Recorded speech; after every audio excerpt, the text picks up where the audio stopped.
Welcome to Aviation Farming, the Delta 4 Hangar, Glendale, Arizona. I'm almost to Delta 4 tonight, and it's 4 in the morning, and it's supposed to be the coolest time of the night, but I'm telling you, it's still in the 90s and it's very humid. Usually this time of the year, the hottest it gets at night is maybe in the low 80s. But for the last month or so, it hasn't gotten much out of the 90s at night, and it's just too unbearable to work in the hangar even at night. Anyway, that's the reason the bird is dead in the water right now, because it's simply too hot to do anything with it. Tonight I'm just going to be checking on a few things, and I'm going to make a video and do a walk around of the fuselage and just showing where we're at on it. Maybe a little bit about what's left to do.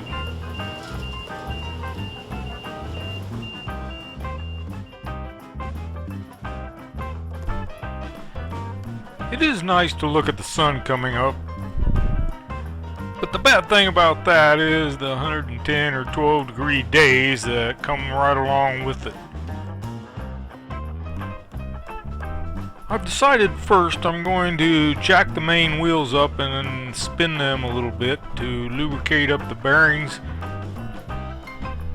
Then I'll do a quick little walk around on the bird before the sun comes up too much and it gets unbearably hot and everything starts cooking around here.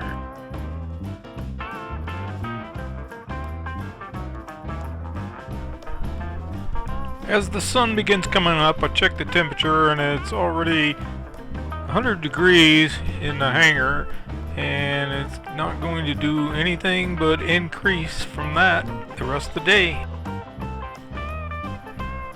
I brought this walking stick along with me, and I'm going to use it as a pointer.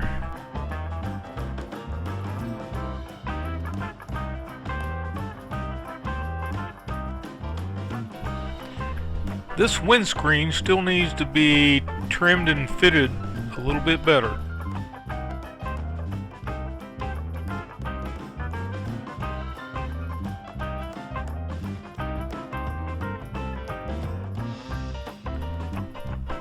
Still need to put a tow bar mount somewhere on this strut, and I'll probably put it down here on the fork.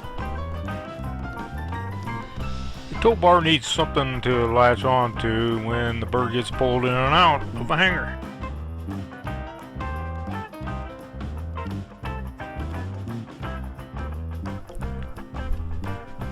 Of course, the firewall is built and the nose strut is installed.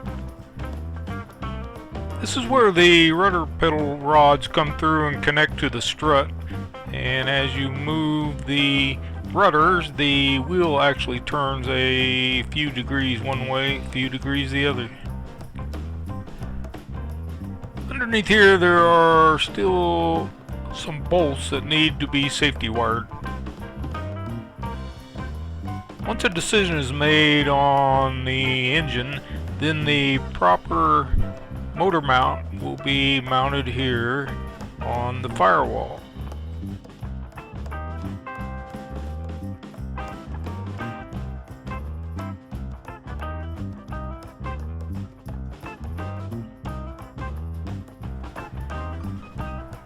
Here on the pilot side, a bubble door has been fabricated and installed.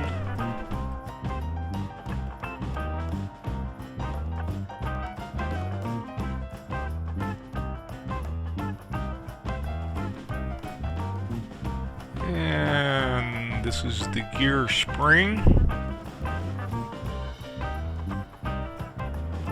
And this is a brake line, and it still needs to be mounted to the gear spring.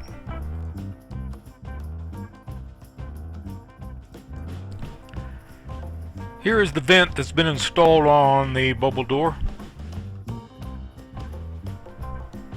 Here's the left wing pilot side wingtip cap and the wiring for the nav lights.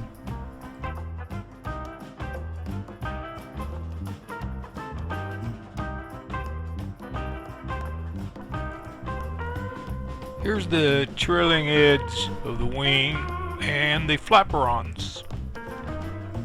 The flaperons are installed and set to the proper tolerances per the plans. Here's the outboard flaperon balance weight.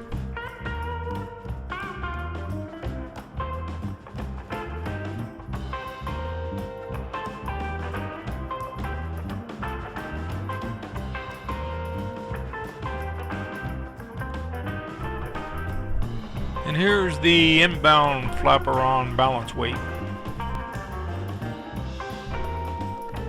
Here are the pitot-static system lines and also the nav light wiring.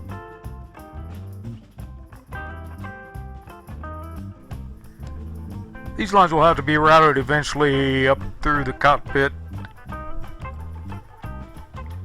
The rear windows have been fitted. I just have them off right now so I can have easier access back to the control connections.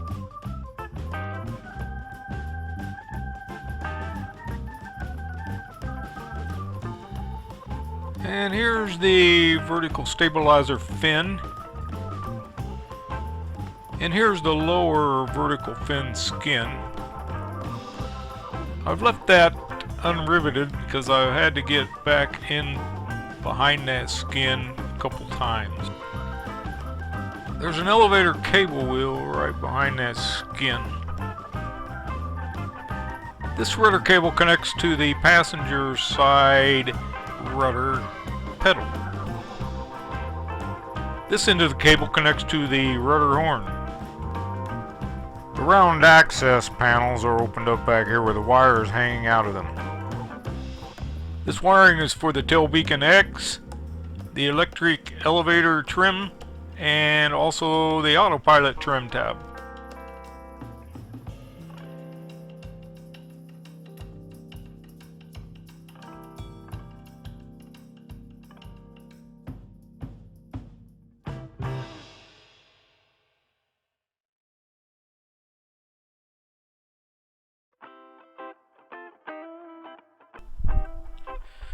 Here is the elevator and the elevator electric trim tab.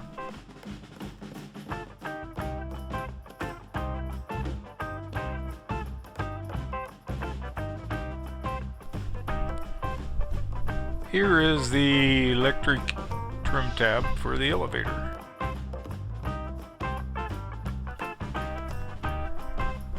The rudder cannot be moved because the nose wheel is strapped to a weight at the front of the fuselage. Up here is the tail beacon X. The tail beacon X is an ADS-B transponder. It is also an SBAS GPS receiver. And lastly, it is a rear white position beacon light. This wiring runs to the autopilot servo motor for the trim tab. And none of the wiring back here is set yet. We have tested the tail beacon X, the elevator electric trim, and also the autopilot trim. And it all checks out under the current wiring configuration. Over here on the passenger side is the same as the pilot side. The windows are not in at the moment, so I can have easier access back there.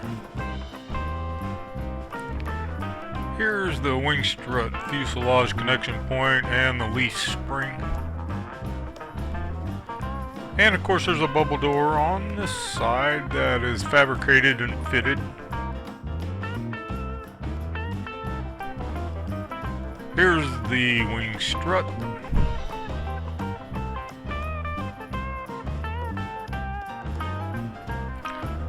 The right wing fuel tank is in the wing, and it is right up here. The left wing fuel tank is out of the wing at the moment, and here it is over here.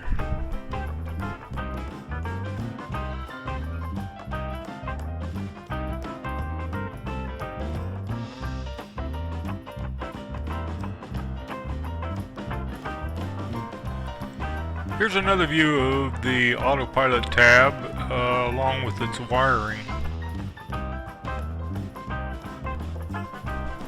And here's the lower vertical fin skin from this side of the aircraft.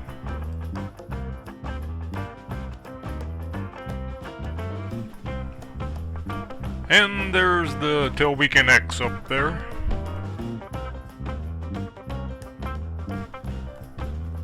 Here's the right-hand wing connection point to the strut.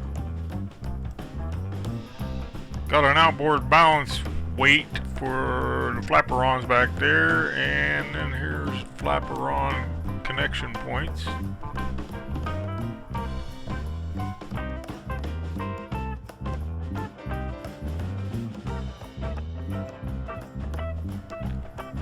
Here's just another view of the flaperons and the wing strut connection point.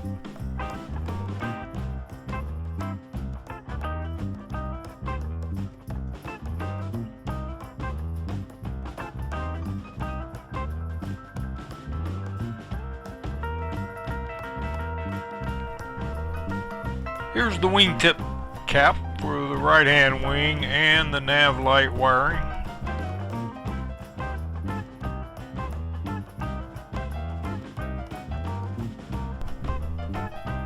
Here's what the doors look like opened up.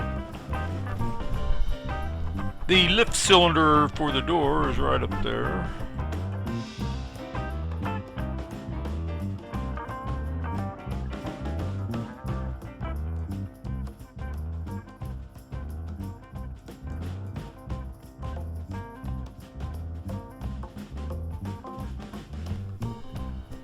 And the seat back folding down. And here's all the control tubes and cables back in here.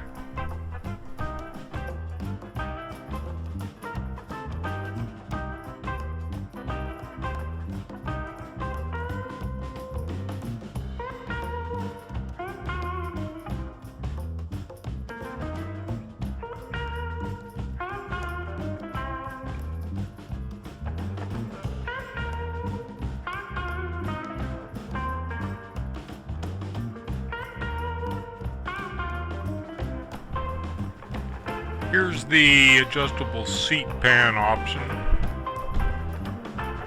This pan will slide forward and aft. And here is what is called the Y control stick.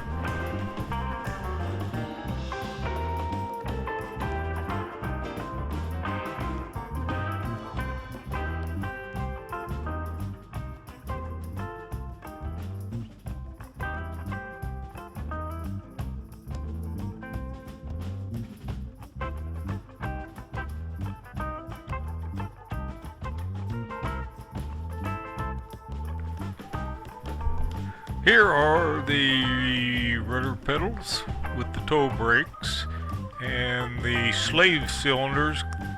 This airplane has dual brakes, and the slave cylinders are on this side. The master cylinders are on the pilot's side.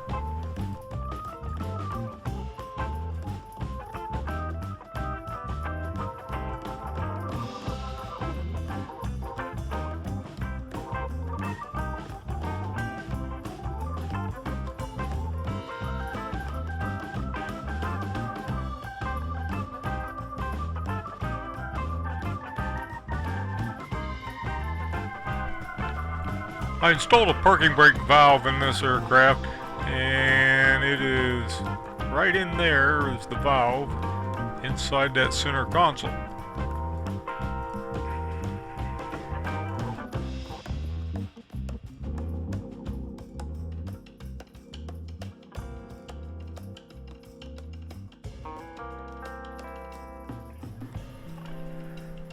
This center console is an option which I installed.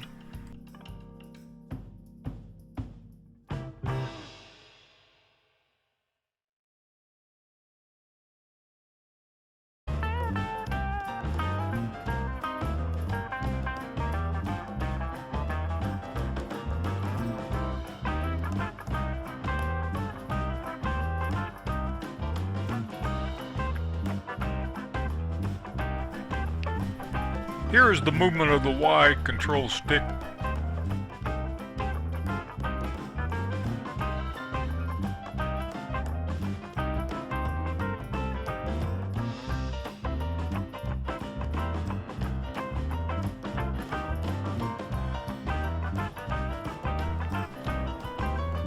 Here's a view of the controls and connections from the pilot side of the aircraft.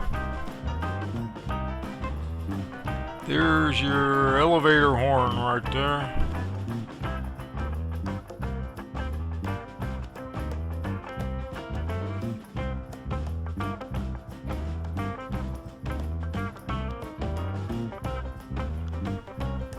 There's flapper-on control rods.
Here is the park brake valve on-off cable. You pull it out to set the park brake, then you push it in to release it.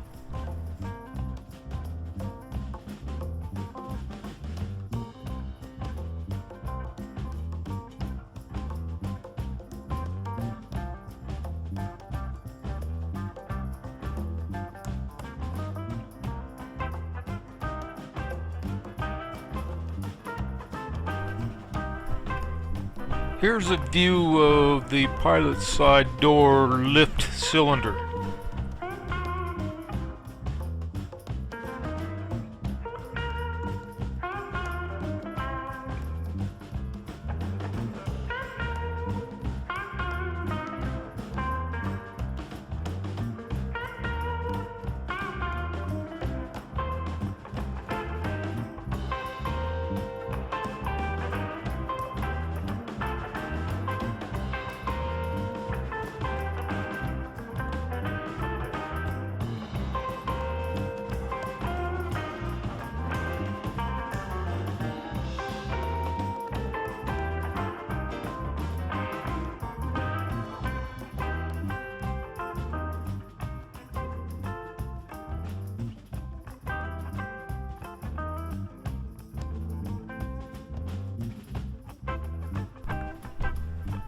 Here is a right wing inspection hole cover.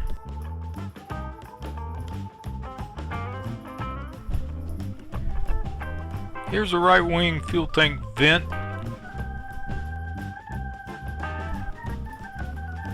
This is where the sump drain fuel valve will be.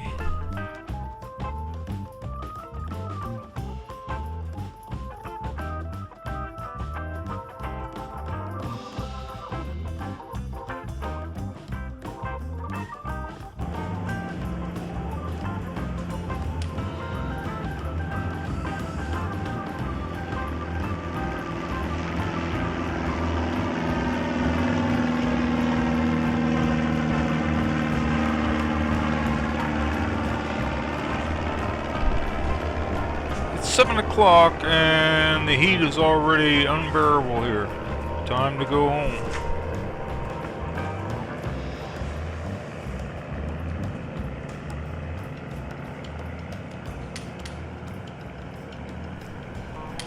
Thanks a lot for watching. Hope you enjoyed the video. Please like, comment, share, and subscribe. Adios.